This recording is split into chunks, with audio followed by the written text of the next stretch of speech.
I don't like Helen Zille, and Helen Zille doesn't like me. Let's be honest. Helen Zille is just another version of Panyaza. But they want them to be able to say stuff, and Panyaza and them can't say stuff. But if you want freedom of speech, let Helen Zille talk, let Panyaza talk. The center's holding of the GNU. I'm not beholden to the ANC. I serve at the behest of the president of South Africa. And why would he or anybody else in his party try to sabotage me? If they don't want me, they can reshuffle me. That is a fact. They don't need to plan and plot against me. Guys, so in this video, Minister McKenzie is actually going all guns blazing against Helen Zille and actually referring to her as another Panyaza Lesufi. But it's a different kind of Panyaza Lesufi that actually does not want to listen to the other guys in the GNU. The GNU is really boiling, guys, and getting McKenzie out of nowhere now seems to represent the strongest pillar and defender of the government of national unity, even as many members of the government of national unity, even in the ANC and the DA, actually are beginning to say that the GNU is actually not a government of national unity, but it's simply a coalition. Let's listen to Gayton McKenzie break this down, especially from his criticisms of Helen Zille and her actions in the government of national unity. And I'll be back for a rather interesting analysis on how Helen Zille sees the future of the DA in the GNU and the future of the DA actually in the larger South Africa. Well, Gayton, but there is the factions in the African National Congress, and I'm just wondering how big a threat that could be to the GNU. If we look at Gauteng Premier Mr. Panyaza Lesufi, who is openly defiant of the GNU at times, and who apparently seems to have the backing of Deputy President Paul Mashatile. What is your take on that? I don't really believe that thing. Let me tell you, I know Panyaza very well. There are people, even in my party, they don't like the GNU. In every party, there are people who don't like the GNU. And people have a right to say if they don't like something. But, you know, people toe the line. The ANC has said we go with the GNU, and they will follow the line. In my party, there's people that don't like the GNU, but we have taken a decision that we will be part of the GNU because they are party loyalists, they are disciplined. So I just think the issue of Panyaza has been taken out of context. I can tell you now, Panyaza Lesufi is an ANC man out and out. He's many things he's not, but the ANC man he is. And one thing about the ANC man, the ANC, if you are ANC man or an ANC woman, you follow the line. If you are a PA person, you follow the party line or DA or any party. So I don't think Panyaza Lesufi is a bigger threat than what people want him to make out. I speak to him. He has praised the GNU at times. He has spoken to me about the GNU. I do think he doesn't really like it. I don't think he likes the DA. But this is not about who likes what. I don't like Helen Zille, and Helen Zille doesn't like me. Let's be honest. Every opportunity she can speak to people, if she wants money from them or she speaks to investors, she talks about how corrupt I am. She's spoken to friends of mine in Cape Town, and I don't speak well of her too in her absence. And I don't get angry, but I can put the country first. We got to put the country first. You know, President Ramaphosa and myself, we didn't have a good relationship. But he looked past that hate that we had for each other, and he put the country first by putting me in his cabinet, whether I like it or not. And then that is a fact. You have to put country first now. And that's what we must do. Now, it's not about what Panyaza wants. Panyaza is not a president of the country. Panyaza is not a leader in the ANC. And I do think that people sometimes just hate Panyaza and they will say things about him that is not entirely true. He has a right to have an opinion, like Helen Zille has an opinion. Helen Zille is just another version of Panyaza. But they want them to be able to say stuff, and Panyaza and them can't say stuff. But if you want freedom of speech, let Helen Zille talk, let Panyaza talk. The center's holding of the GNU. Now, you probably heard on my Sunday show that the knives are out for you. Why? What's the backstory? Are you too popular? No, let me tell you something. The only knives that are out for me is to cut the cake for me to eat. That is the only knife. There's no such a thing. Let me explain something to you that in the ANC, and I'm not beholden to the ANC, I serve at the behest of the president of South Africa. And why would he or anybody else in his party try to sabotage me? If they don't want me, they can reshuffle me. That is a fact. They don't need to plan and plot against me. They decide. I'm serving at the behest of the president. And if he feels he doesn't want me, doesn't need to go and plot and plan how to get rid of me. It's a simple call. You know, the president called me a week ago as a party leader to inform me that he said, Minister McKenzie, I'm just calling you to inform you. I'm going to reshuffle the cabinet. I was thinking, I said to you, wow, so quickly. And he burst out laughing. I said, wow, so quickly. Yeah? And because it's his prerogative. I serve at his behest. So people are saying that, they got the knives out for you. They got whatever. They can just remove me if they want to remove me. My party is going to say, Paisani. And with me, Paisani. If they don't want me, I'm out. They don't even need to remove me. They will just tell me that we don't want you.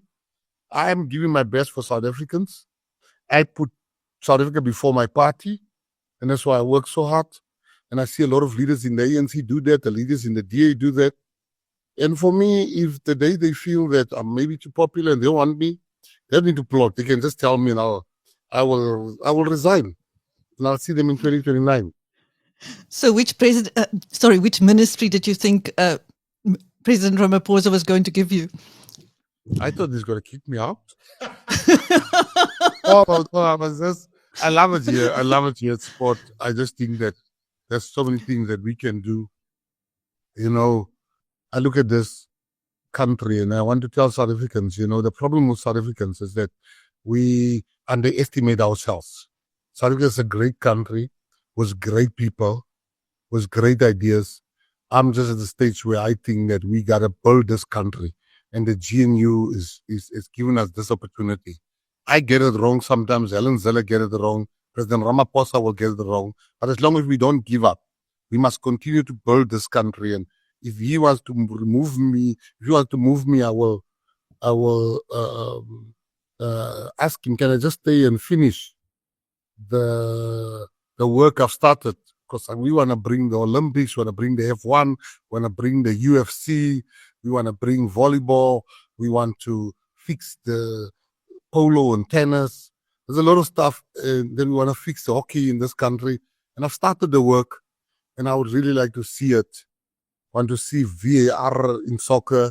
Those are milestones I've set for myself in 2025. Brilliant, guys. So it's really interesting how Gayton McKenzie is really emerging. Actually, the title of this video, as I found it on Biz News, was actually, if Gayton McKenzie is going to be a potential president. And things are really looking that way. But anyway, this whole thing with politics, it's really difficult to understand many times. It goes many ways.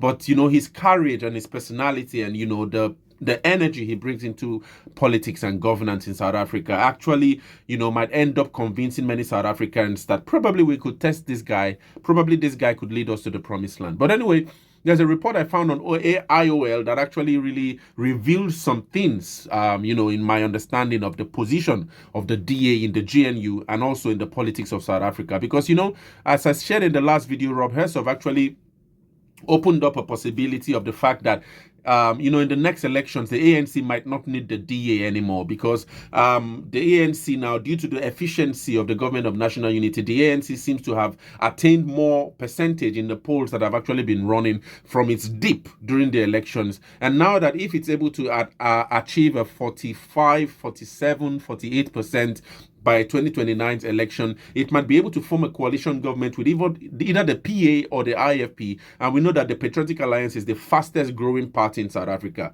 They're growing really fast. They've won 3 by-elections in a row, really, really growing really fast. And so if the ANC is able to kind of like form a kind of like agreement or coalition with the PA and these other smaller parties, the DA might be kicked to the boot. And how Helen Zille, how the DA will respond in that instance would really be something, because I don't know if South Africa would be able to go back to an opposition kind of politics as we saw before the government of national unity. This is really tricky. And so the DA actually really have to get their game tight from the way I'm beginning to see and read the politics of South Africa. But Helen Zille in her understanding in this report, she says that the GNU is nothing without the DA. This is how Helen Zille sees the GNU, okay? This is how she sees the current government of national unity in South Africa. She thinks that the GNU is nothing without the DA, and that this actually, came out from an interview. I'm actually going to be doing some videos on that interview she had with Clement Maniatella on Face the Nation, and I will be going in depth in many parts of that video where she really speaks about a lot of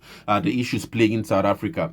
But this report says that the DA federal chair, Helen Zille, she has actually alluded that should her party leave the government of national unity, the country would be unstable because there will be an ANC, EFF, and MK coalition, which will destroy South Africa's economy within 1 week. This is Helen Zille's understanding of the absence of the DA from the GNU, right? So she said that it says that Helen Zille claimed that the ANC and the EFF and the MK coalition was wanted by the Deputy President Paul Mashatile. And, this is really something that, because we know that the ANC conference will be coming up, the elective conference. And that elective conference has actually been the space where the changes in presidency usually takes place. I remember that was the place where if I remember correctly, Helen Zille, Jacob Zuma was replaced with President Cyril Ramaphosa at the time. I think this was 2018, thereabout. And so that elective conference is actually something. And now with the whole problem with, the Pala case on President Cyril Ramaphosa, and as I usually see on your comments, many of you actually argue that he looks really tired and really just trying to really pass out these final stages of this presidency to 2029. Probably at the elective conference, nobody knows what could happen. He could actually get replaced by Paul Mashatile at that point, because Paul is actually this has actually been a tradition in the ANC anyway. The deputy usually steps in to continue the role of leadership. And so if we see likely a Paul Mashatile probably come before 2029 presidential elections, and then we see a certain form of coalition, because I suspect with Helen Zille's comments here, if Paul Mashatile takes the handle of the presidency, the DA might likely leave the GNU, and what we might end up seeing will be probably the kicking out of the PA, kicking out of the IFP, and now since she argues here that Paul Mashatile prefers a form of coalition with the EFF and the MK, we might be seeing a really, really strange series of events happening where the EFF, ANC, and MK will form a coalition before the presidential election 2029, and that's something that's really going to be interesting to watch. But this is Helen Zille's perspective, okay? So she argues that Vice President Paul Mashatile is of the preference that the ANC, EFF, and MK should have actually be in a coalition. Now, the report goes then to say that Helen Zille made the remarks during this interview, which I'm going to be making a series of videos on Face the Nation. And he said that she was responding to a question about how the GNU would be without the DA. From her statement, she said that the amount of disinvestment, international revision of the approach to South Africa, we will be kicked out of AGOA as well, and we must understand the stakes here. So this is how Helen Zille sees the presence of the DA in the GNU, right? So according to her argument, the presence of the DA in the GNU is what is keeping international investors in South Africa. It's what is keeping AGOA.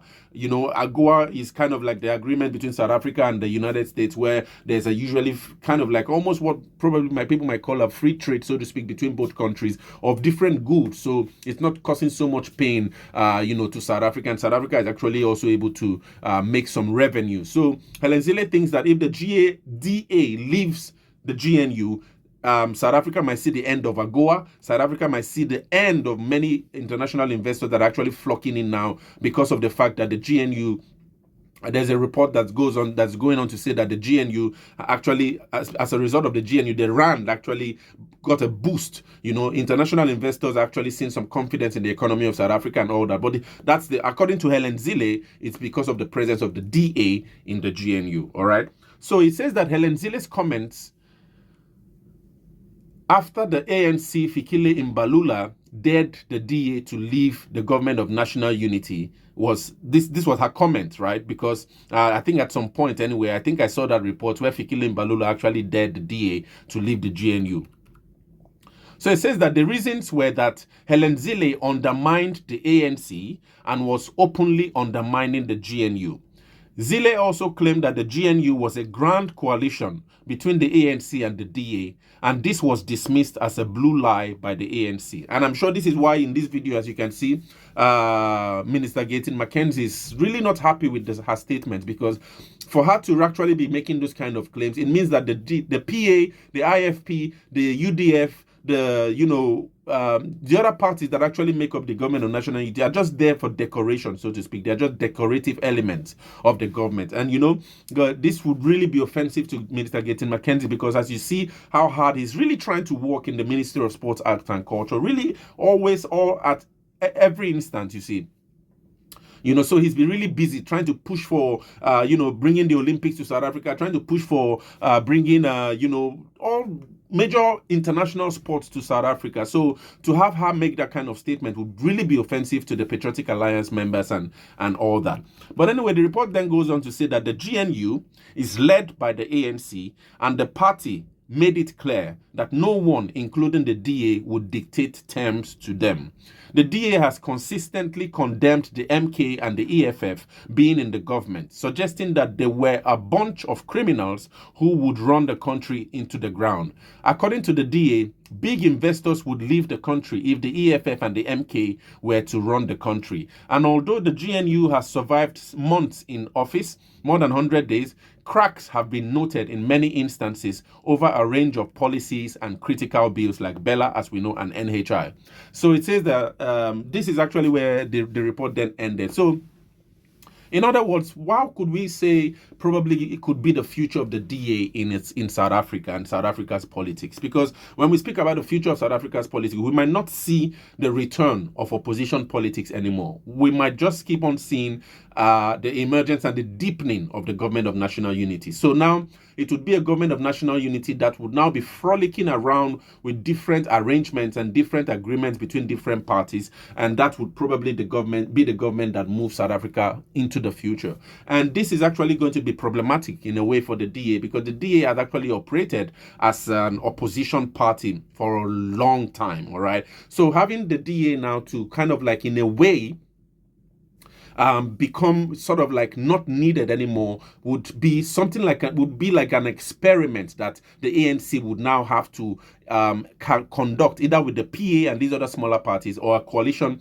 between the ANC, MK, and EFF. All right. So if the ANC, MK, and EFF, takes the bull by the horn, forms a coalition, probably take South Africa left wing, have investors from China, from Russia, from the, eastern countries, so to speak, have a South Africa functioning from that left wing perspective, and, probably after some years, see how that experiment goes.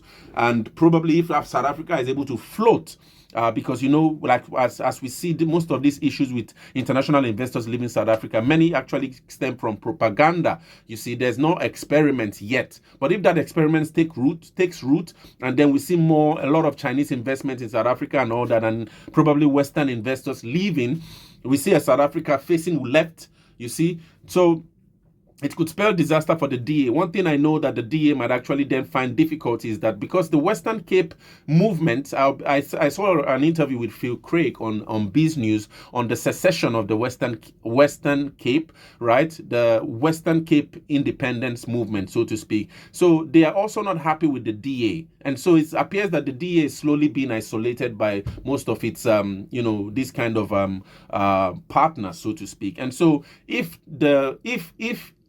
South Africa shifts leftward because of the coalition between ANC, EFF, and MK, it would really be difficult to ascertain where the PA would be at that instance, especially now that it's trying to grow to attain more of the electorate. But then with the DA being kicked out, and we know that the DA isn't in really friendly relations with the Patriotic Alliance, because that would have been a really fierce alliance if they would come together. But we know that Helen Zille and McKenzie, they usually speak about the fact that they hate each other, all right? So both of them are at clashes. And then now the DA and the Western Cape independence, if the Western Cape decides to secede, because Phil Craig argues that the right for this kind of like, not secession per se, but having the right to one's autonomy, so to speak, is an international right that should be respected. And they are, accrued, they actually should be able to have that kind of right. So if they decide to secede, all right, from South Africa and without the support of the DA. So it appears that the DA might just have its feet planted in thin air, all right? After all the hard work it has actually played in South Africa's politics, it will now just be on its own. I don't know really how that could that could work. But these are different future scenarios for the DA, in the politics of South Africa. And so it's really interesting times. It's really a set of interesting times to really understand how things are going. And we really hope for the best, generally for South Africa, because you see, as McKenzie usually speaks, South Africans must put South Africa first before their party. Because if at the end of the day, if your party grows so much and then South Africa dies, then your party's growth is useless. But if South Africa grows and becomes stronger, then your party can have much more meaning as it tries to strive for power. And so this is actually my two thoughts on this whole issue. But I don't know, what do you guys think about McKenzie's speech here in this video? Share your thoughts in the comments.